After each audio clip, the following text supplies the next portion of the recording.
këtyre marifeteve që mundohet të shtyjë, të zvarritet, të duket sikur qeveria nuk ekziston, sepse ka ca ditë që duket sikur nuk ekziston qeveria, sikur s'ka as kryeministër, asgjë në vend. Po nuk do t'i shpëtoj dot.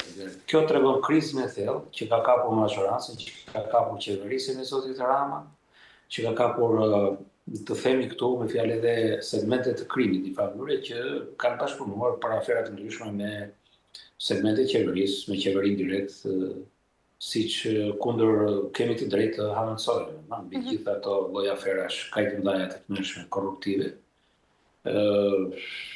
Kemi drejt në Zotit të themi çdo gjë për ta. E qartë, por Zotë Roshi, përveç këtij skandali po i shuajt zonjës Balluku, nga ana tjetër kemi edhe një tjetër skandal i cili është ai i Akshit, i cili është marrë në hetim. Si e keni parë të gjithë të zhvillim të fundit? Po, shiko, parat ikin nuk ka rëndësi në çfarë sektori ikin.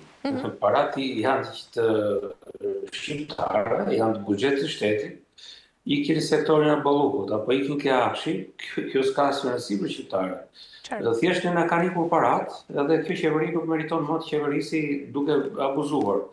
Akshi është një sektor tjetër ku abuzohet në mënyrë kështu flagrante, milionat e eurove janë kështu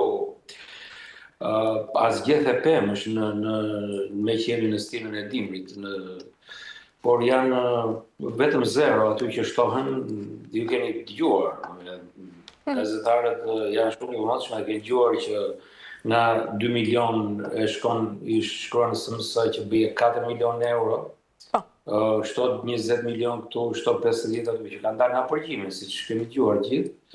Këto janë skandaloze, të them të drejtën, nuk askush nuk e ka perceptuar nga ne, përtej ndasive të bindjeve politike. Nuk e kemi perceptuar që mund të shkojë deri në Recep. Pra nuk kemi më të bëjmë me një qeveri që nuk e ka më nofrën, ose etiketimin e qeverisë se ka humbur.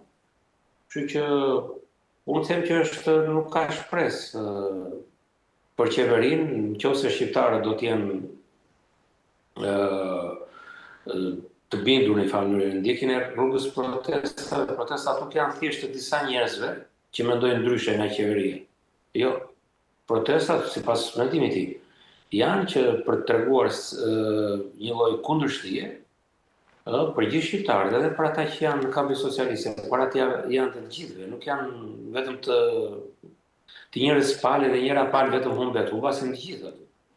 Pavarësisht se një pjesë e shqiptarëve nëpërmjet punësimeve të ndryshme, rrjeteve të punësimit, interesave të vogla, meskine, këtu është momentit qeveria ka ngritur sistemin e pengut dhe i mban peng ata, por nuk është se ata e dëshirojnë. Për shembull, të gjithë keni dëgjuar edhe drejtorë të rëndësishëm, për shembull kabinetin e Ramës, të cilët nuk është se dëshirojnë më qeverisjen ose ministra që janë brenda qeverisë. Tani për shembull unë s'njoh asnjë ministër nga ata që janë, përveç të famshmes zonjës Balluku që nuk njohim, që çfarë janë ca njerëz anonim që nuk dihet nga vinë edhe ku shkojnë. Kështu që këta njerëz janë të papërgjegjshëm, nëse s'ke përgjegjësi publike, pra do thotë nuk ke atëherë nuk ke pse vjen vetëm për të vjedhur edhe nuk ke problem, nuk marr asnjë lloj përgjegjësie.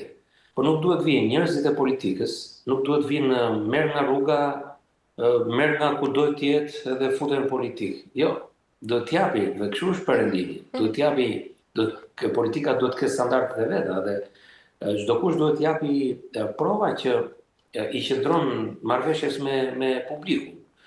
Në familje, kërkon një lloj standardi që të mbash marrëdhënien me publikun. Nuk është kështu me dy plane, një plan personal dhe një plan publik, me fjalë për politikanët që duan të kenë karrierë serioze dhe solide në politikën shqiptare, dhe kjo para politikanët europianë. Për shembull, unë mund të përmend një ish ministër, më duket në Francë, që vajzës e tij kishte përfituar 200 euro për një detyrë kursi nga parlamenti dhe ai bëri dorëheqje. Se mendoj që ja kanë dhënë nga influenca e babait që ka qenë ministër 200 euro. Kuptoni ju se salari është moralionit atyre?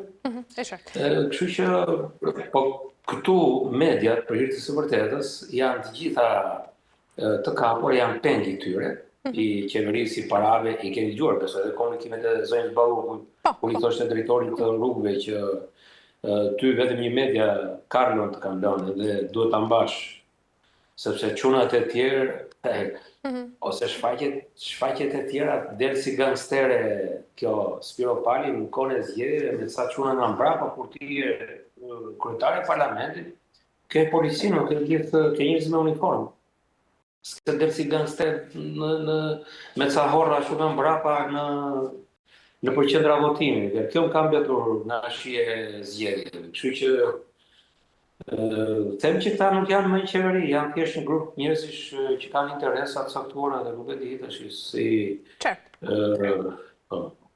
Mirë, zoti Roshi, unë çështja e fundit që doja të ndalesha është protesta e organizuar ditën e djeshme nga ana e Partisë Demokratike.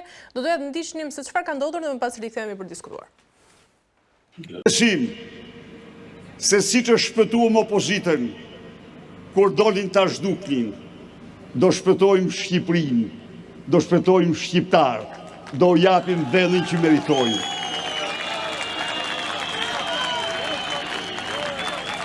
Nda edhe rrofsh ju, rrofsh Shqipëria, fitore, fitore, fitore, faleminderit.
Mirë, zoti Roshi, ju si e keni parë të gjithë organizimin e kësaj proteste dhe nga ana tjetër pse nuk ka pasur ende një reagim nga vetë kryeministri shqiptar Edi Rama pikërisht gjatë ditës djeshme, por edhe mëngjesin e sotëm? Po sepse s'ka morale, si do mbrojë vete. Në fjalë, protesta e opozitës është krejt normale, nuk ka ndonjë gjë që s'shkon. Nëse ka një flakadam, ju mbani mend që francezët për 50 cent i vën flakën gjithë Parisit. Pra, kur ata i vën flakën Parisit për 50 cent që u rrit në litrën e naftës apo të benzinës, shqiptarët për milionat e eurove që hyjnë nga buxheti i shtetit, s'pas kanë të drejtë të hedhin një flakadam aty dhe për nxjerr ato emocionet e momentit të çdo njeriu që mendon se ka një lloj kështu emocioni të brendshëm. Kështu që është krejt normale protesta e opozitës. Nuk shiko, ka një gjë këtu. Nuk janë muret qeveria. Muret e godinës, është një mur aty që nëse shkatërrohet bëhet prapë. Nuk është ai problemi. Problemi i thelbi këtu në fakt qeveria si koncept, në teori, është një nocion abstrakt i mendjes njerëzore që ka shpjeguar mendja njerëzore për të si thua për të rënë dakord të gjithë që t'i binden vendimeve të saj, por në bazë të disa rregullave që ka vendosur shoqëritë njerëzore. Kështu që kjo është qeveria, nuk është qeveria thjesht u prish, fjala vjen u thye një xham aty dhe u bën nanë. Ka ikur koha kur Partia Socialiste, qeveria, kishte përkrajen e pamerituar, në fjalë njerëzve të perëndimit pro Soros, të cilët një flakadan hite opozitave ishin thoshin se çfarë po bëhej në Tiranë. Ndërsa sot ka ndryshuar situata dhe qeveria këtë lexon. Për shembull, mund t'ju bëj një pyetje, a ka ndonjë reagim nga ambasada amerikane? Jo, deri më tani Ka.